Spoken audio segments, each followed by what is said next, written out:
25 miles south of Jerusalem, in the midst of ancient ruins, stands a mysterious synagogue. At a first glance, it appears to be just another structure from the ancient world. However, a closer look reveals something far more mysterious. Look, דקירן לטוב מנחמה ישוע שהדה ומנחמה ש. One of the inscriptions in the mosaic floor appears to have the name Yeshua written in Hebrew. Yeshua is the Hebrew form of the name Jesus. I mean, even today, the Messianic community in Israel calls Jesus Yeshua. Shalom, shalom. Na like, something disturbing, nga nilabay sa akong newsfeed nga akong I would like nga akong i-refute. Kini Bisaya na ni ron. Maghisgot ta ani. Because for me is too much lies spreading just to deceive me with the lie. Ngano mang ipamugos na ninyo inyong mga doktrina? Kining usa ka butang ako nga ikanang share ninyo. Ano masuko gyud mo nako, especially mong kamong mga nagsangpit ani nga pangalan. Magsampit ani nga pangalan. Sa tinuod lang. Anyway, ang Elohim nasayod kung kinsa ang iyahang. Di man na malinlang ang kanang tinuod nga nisik sa Elohim. Di na sila malinlang. Kaya nga kinasing-kasing na nilang nangita sila sa kamatuoran. So, ang Elohim mo nasayod anak kinsa na sila. Dili na sila malinlang. Dili na sila pwedeng malinlang sa Elohim. Kaya kung honest na sa silang kaugalingon, nagsik sa Elohim nga makaila sa iyaha. Ang Elohim mismo magpakita niya sa kamatuoran. Dili ka na inyong mga leader nga nag-teach ninyo. Number 1, kini ang akong klaro lang ninyo. Ngano mang can you stop spreading the lies? Can you stop spreading the lies? Nga inyong ituis ang kamatuoran. Why? Kanaong, kini siya, especially kini ako ipakita ninyo nga photo. Nganong ipamugos man na ninyo inyong mga doktrina na dili tinuod.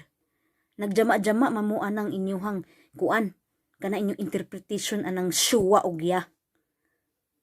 Ha? Para ra na sa mga dili kasabot. Kanang wala kasabot wa kay ba og Hebro. Why you are deceiving many people from that? Parang ipakita nimo nga kana inyong gipangsangpit nga pangalan mauna siya kuan pangalan nga gitawag sa Israel. Nagpaila mo nga namakak mo, bakakon mo. Huy, naunsa man in taon mo, natabunan na mo inyong mga wa na mo'y discernment tungod sa inyong doktrina. Tungod sa inyong doktrina, na-refute mo. Ayaw mo palabi. Kaya naanatas katapusan karon. Naanatas sa katapusan karon. Panahon na. Dili ra ba ang tao mo'y mo segregate nato, ang Elohim mo'y mo segregate nato. Magpili siya. Ug kamo nagpadayon gihapon mo sa inyong mga bakak dinha. Kana ako dili ko mag-ano sa inyong mga kamo mga membro. Dili ko magkanang ninyo kay kamo ignorante mo. Ignorante mo o kamo ni padayon lang mo sa sayop. Kay para lang yung ma-appeal mo sa sakop sa inyong mga tagsatag sa inyong mga asambleya. Kabawalo ba mo? Since si Yeshua o si whatever si Mashiach sa iyang pagkamatay, natukod ang asambleya sa Elohim. Ang Elohim na ay asambleya. Didn't you know that? Na ay asambleya ang Elohim. Ang kana gitudlo na ni Shaul. Wa pa na gitudlo sa inyong mga leader din na. Kung unsa nang asambleya sa Elohim, nganong you are putting division sa mga kadaghanan sa mga dili parehas ninyo. You bully, you mock, bisan sa inyong radio station din na gipang mock ninyo. You putting division in the body of Messiah. Wa ba mo masayod kamo mga leader? Makakaulaw na inyo mga ways ninyo para mong nagsulob mo mga white robe arong ingnon mo nga sakto mo. Wala ko magpa-pretend dire nga ako ordinaryo ra kong pagkatao. Ordinaryo ra ko. But I know nga unsay magbabasa nimo. Pastilan na nata sa katapusan why you let it run all these lies. Tolerate others. Tolerate others. Tolerate others. Stop na inyong mga doktrina kabahin sa pangalan. Kay kamo makaguba mo. Kamo mao na makapollute ninyo sa inyong pagtawag sa Elohim. Instead magtuon mo og Torah. You know? Magtuon mo sa Torah. Dili lang inyong girepute sa inyong mga leaders nga 10 commandments na, no? It's not 10 commandments. Ang 10 commandments na ay duha ka-type. Ang first nga type is from relationship nimo sa Elohim ug ang relationship nimo sa imong isig neighbor. So now, asa man yung paghibaw ang unsay relasyon nimo sa Elohim? Siyempre magtuon ka sa Torah. Unsa man yung paghimo nga testimonya kani Yeshua kung ikaw dili ka magtuon sa Torah? Wa kay imong hibaw-an puros pangalan. How can you be a testimony of Messiah? Kung sige ra kag pangalan din ha nga inyong mga doktrina ninyo. Hunaw-naon ninyo. Sa Messianic daghan nagunit og pangalan. Lalain nga pangalan. Kana wa nay problema. Tolerance lang kay lalain, we are in different level. Pero ako di ko mo consider nyo nga inyong level nyo mao lang gihapon. Pupila na mo katuig, more than 10 years naman siguro ng uban. Mao ra gihapon na inyong level, sige mo pangalan. Wa ba mo kabaon sa reputasyon sa Elohim? Ang Torah ang reputasyon sa Elohim. I tell you, na ay assembleya ang Elohim. And that is the body of Messiah. Tun-ina ang mga pulong ni Shaul. Tun-ina ninyo. Kay naghisgot na siya kabahin sa templo sa Elohim. So naara na kay tagsa-tagsa na to ang gipagbira sa Elohim. We are considered a stone to build as a temple of Elohim. Knitting together, nag-knit ba ka ng kung kuan sa, naggansilyo ka na iyan, gansilyo, ginit sa together. Mao na siya, that is a, kuan na siya, behind na siya sa in the spiritual understanding, di na makita nimo sa natural. But ang Elohim na ay templo. We are nga makadwell ang Elohim sa iyahang mga katawan. Tagsadag sa individually. Kay ikaw mismo ang kahayag. Kung ikaw, imo nang gi-work out ang Torah sa Elohim. Imo nang gi-cultivate ang Torah sa iyang imong kinabuhi. Di kay kung ikaw gitawag sa Elohim, ayaw dito imong i-share gud na dito. Nasayod ang Elohim nga ikaw gibira kanya kay ikaw usa ka potential para niya nga mo serbisyo niya. How do you serve Elohim? Is by your action, your deeds. Ug kita mag-start ta sa ato ang pag-receive sa covenant. We start to Shabbat, Shabbat, feast, dietary laws. Kana siya mo na mga basic na to. Dili ayaw hunong diha, ayaw paghunong, pagtuki sa Torah. Kaya ang purpose sa Torah commandment na siya. Commandment na. Mag-meditate ta. Meditate. Why magkinalang ta mag-meditate? Para ang ato ang soul ma-convert into the perfect image of Mashiach. To di na iya na kadali. Kaya daghantang mga bungtod nga ato ang tungason. Mo na siya. Ang ato ang labor. Mo na gitawag ni Shaul nga labor na to. Mag-labor ta. Magkanang trabaho ta. Why? Because kita individually is we are stone in the temple of Elohim. Kamu nagmugna-mugna mo inyong temple, inyong assembleya, inyong templo din ha.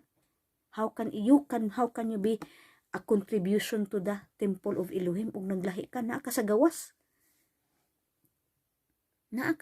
How do you perform you as a priest? So kamo hunungan na inyong sigig inyong mga doktrina, pagtuon mo og Torah. Inyong Torah nga mo fruitful sa inyong kinabuhi. Nadili ka ng mga kanang lawas nun gyapon, may Lord Shabbat, big about sa daily lives, worldly pa jud. Pahimangno lang ni, pahimangno.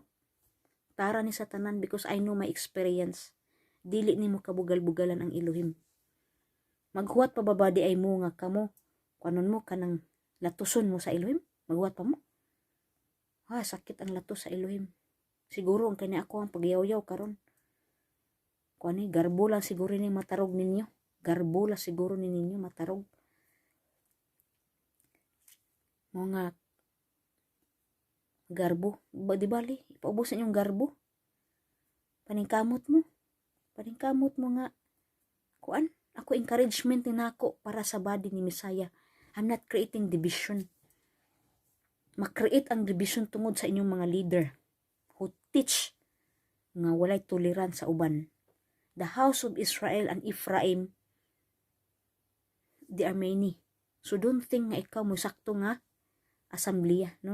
We must build this assembly, the household of Elohim. The household of Elohim. Tudluin na inyong mga leader, tudluin na inyong mga membro nga kanang kuan, dili magsigpanaway anang mga gisangpit sa laing tao nga pangalan. Kay kita usa ta ka bilong ta sa body ni Messiah. Tagain nagtolerance. Pastilan. Kana inyong pag-spreading sa lies in town. Naunsa naman mo? Why? Into all cost. Why? To enforce that lies from those who teach that. And who is teaching with that? Those leaders, and number one is from the US as well. Kana sila si Randy Fulliar ug si Esposito. Kana Mansiger. Nag-teach ninyo anak. In town, wala na makdi ka kita anang pangalana sa sa Hebrew. Nganong di man ninyo madawat ng Hebrew manuscript? Why nili man na ninyo madawat? Nga kana gitagana man na sa Elohim sa House of Judah. Sila may gitaganaan ng mga writings. Kay maingon mo nga kanang gigi kanang naasaon sana. The pen of the scribe. Uy. Pastilan. Mukot lang mo, mura po mga Christian da, kutkot mo mga verses nga wa mo kasabot sa Torah unsay gimension ana. Gatuo kag wala kay balo ang mga Hudiyo kabahin sa pangalan. Lawom pa ilahang pagtulunan ana, lalom kaayo ng paghabahin sa pangalan. Dili lang sa kang Yeshua kay si Yeshua is mostly of them they are not, but there are many Jew who believe Yeshua, who teach about in the manuscript that the name Yeshua exists in the Hebrew, in the Jewish writings, in the tribe of Judah, ni exist ang iyang pangalan. Why man na inyong bang mga leader di man kadawat anak? Nagasige mo magpadayon anang mga line nila. In town, anong di mo kadawat? Sus ang inyong nagpa-show lang yun ang kagahig ulo sa inyong mga kasing kagahi sa inyong kasing-kasing. Nga naman, kayong uban mahadlok, may i-dispatcher sa ilang mga asambleya. Mahadlok sila. So, ano mahadlok man mo? Sila ba'y gatawag ninyo? Di kay porkit ka mo, nasangyawan mo ang mga tawana. Nga mahadlok, dili na mo mahadlok, mumugawas anang ilahang grupo. Ang Elohim na ay asambleya. That is called the Commonwealth of Israel. Nag-mention ni Shaul, the household of Elohim. I become a house, so you are no more stranger, but a fellow citizens in the household of Elohim. Kung gibira ka na. So work out your Torah, not all these lies. Kay Elohim, magserbisyo ka sa templo sa Elohim. Naatay templo spiritually. Because si Yeshua ang atong high priest. Siya ang high priest. Lies cannot be found in this place because that temple of Elohim is kadush, holy, balaan. No lies there. No lies. Paningkamuti nga naakas sa truth. Kay ka ng doktrina lang sa tao ang imuhang ginabit-bit nimo sa imong kinabuhi. Di na. You will be outside in His temple. Na ay templo ang Elohim. Gawas ka, dili ka kasulod anak. Pag ikaw, ing imuhang nagbitbit kag mga bakak. I-check imong kaugalingon ug kana sakto ba na Kay ang Elohim maray nasayod umakita sa imong kasing-kasing kung ikaw tinud-anay ka nagseeking or nakigsabay-sabay lang ka sa mga grupo o sa mga asambleya para lang jud nga ingnon ka nga naa kay religion. Is not bad. Kana lang unta kung naay tolerance ng inyuhang mga grupo, inyuhang mga asambleya na tolerance sa mga di parehas ninyo gisampit. Mura na. Ang kaninyong mga sakop dili mo bully, inyong number 1 nga mo bully kana mga leader ninyo. Mo na mo bully sa mga kuan. Mo bully sa mga kanang di parehas ninyo. Gatuo mo kamo ray asambleya sa Elohim, no? Dili inyong mo kana inyong mga sistema sama gyapon na sistema sa mga gikan sa Katoliko from the mother of harlot na mga simbahan, no? Kung ikaw nabilong ka, kung nagtuon ka kabahin sa Jerusalem above and Jerusalem below, you are no more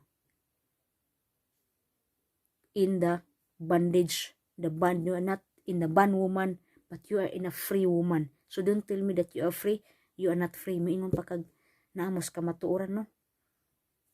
Kaya ang kamatuoran, ang those who really walk in Mashiach are those not, it is written, those who go wherever the Mashiach go, and never with other womans. What does it mean, womans? Womans represent sa usa ka simbahan, religion, denomination. Matawag mo denomination or sect. Kaya naa mo mga grupo. Gi-embrace na inyo. Para po mag-style sa mga Hudiyo po, kana mga Parisi, nga di ka-accept. Kaya mga hintil. So, inyo na, warning lang na sa inyo. Kasi, murag inyong mo kasabot yun sa, maingon mo na kung ako rin nakasabot. In town, kadugay na inyo mga simbahan. Kung sa may kuan ninyo sa inyong mga espirituhanon. Kay dili yu tanon ang gospel sa Elohim, dili yu tanon. It will be in the earthly when Mashiach come. But now is spiritual matters ni. Sa atong life, ang atong acceptance sa Messiah. So, inaot nga magtukaw mo sa kamatuoran, dili na magsigig spread anang lies nga gitudlo sa mga kadagkuang leader ninyo. Kay karon unsaon niyo pagtampo sa templo sa Elohim nga si Messiah ang high priest. Ug kamo gitawag mo nga royal priesthood sa Elohim. Unsa man pagserbisyo na sa Elohim sa templo sa Elohim? Ug kana inyo nagbitbit po mga kuan dili mo honest sa inyohang pagkanang pagserbisyo niya. Ang inyo harang gigawngan ninyo inyohang kanang grupo ninyo, inyong asambleya ninyo, gigawngan ninyo. Dapat inyong gawngan ang body ni Messiah, ang gitudlo ni Shaul nga usa ka body nga si Yeshua ang atuang high priest. Kana unta inyong gawngan, di kay na magsige mo pangalan. Ang tura ing tudlo ninyo. So, I don't know kung asa, but I know we are in the Jacob's trouble. The Jacob's trouble, as Yuva said, he will full end the nations, but in his people, Yaakov and Israel, is in discipline. Idisiplina ta sa Elohim. Panisyan ta sa Elohim. Dili ta i-full end sa Elohim. Idisiplina rata niya. Kamo di mo mahadlok nga idisiplina mo sa Elohim. Wa ba ninyo gi-check inyong kaugalingon nga kanang nakatampo mo sa iyang body of Messiah og inyo harang iprotektahan ang inyong grupo din na. Pili mo. Kay ang tanan mugawas gud ang unsay kamatuoran. Mugawas ang unsay kamatuoran in the last days. I tell you. Wa pa mga 10 cm pa siguro to sa kaunang paglabas sa contraction sa usa ka inahan. The moment at the end na maglimpyo ang Elohim sa iyang katawhan. Ang galimpyo. Hadlok. Di mo mahadlok ana. Sige, kamo. Padayon mo sa inyong mga pag-spread og mga bakak. Pag-spread og mga bakak nga dili mo magkinahanglan og tuon sa parsya every Shabbat. Di mo magtuon sa parsya every Shabbat. Sige na lang mo panaway anang kabahin, anang pangalan. Never fruitful na siya. Never na fruitful. Patuo mo na fruitful mo kay daghan mo nakabig kabahin ana. I know. Mas maayo untag mag-fruitful mo nga makabig niyo ang tao nga magsubsob siya sa Torah. Kay ang Elohim ray may magpatubo ana kamo magtanong mo. Ang kagatanom-tanom nga mo ray salvation di na oy. Wa kay work, wa kay deed sa imuhang kuan, imuhang pagtuo nimo. Useless na imong sampit-sampit diha nga imuhang ways of life. Wa na tunong sa sa ways of the Torah, the instruction of Elohim. So, mind you, check, it's time na. We are closing to the coming Pisak and it's a moment of kuan na, may magsamin ta sa atong kaugalingon kay mao nay panahon nga maglimpyo ta sa ato ang house. Our house is ato ang kaugalingon. Magtangtang ta sa mga kuan, leaven sa kinabuhi nato. So I hope nakasabot mo ana sa espirituhanon nga teaching kapait anang unleavened bread sa Pisak. Hinaot lang unta kung sa unsa kadugay ninyo is not just mo observe lang mo, wa mo kay bag-on say behind ana nga kuan, ana nga feast. It is individually nga mo impact na sa tong kinabuhi. Not dili sa inyong mga grupo-grupo. Mo impact mo para sa body of Messiah. Because Elohim needs a stone that will serve in his temple as a royal priesthood as Shaul has said. So I hope ayaw mo kasuko nako, ayaw mo kasako, paningkamot mo nang hinaot lang ko mabukhan mo sa inyong mga salabutan ninyo nga sa kadugay na nga naintanggol sa mga doktrina sa tao nga kamo dili mo free sa inyong kaugalingon. Kay kung inyong gusto lang is naalay ka ng kuan pundok. Importante unta mga maka-place ba dili nang mapagkaarong ingnon sa Facebook. Kay daghang pagkaroing ingnon di sa Facebook. Di biya ang ato ang relasyon is very kuan discreet na sa Elohim. Siya ray nasayod ana. Ayaw nang paarong ingnon sa kuan nga mura tag mga parasiyo anang girepute ni Yeshua. May lang sa atubangan sulot o mga puti arong ingnon. Pero daw kinahanglan limpyuhan ang ilahang mga sa ilalom sa cup. So it is so the same na nato po karon mo apply na nato. Kaya ang word sa Elohim is eternal. Walay gipili na every generation mo apply gyud na. So now paningkamot mo, I encourage paningkamot nga we are worthy of this calling nga mahimo tang usa sa iya mga pinili dili lamang sa mga tinawag. Kaningon na many are called but few are chosen. Be part of the remnant of Elohim. Be part, because I know it's not an easy way, but work out the salvation in fear and trembling, not in the funny things. Shalom.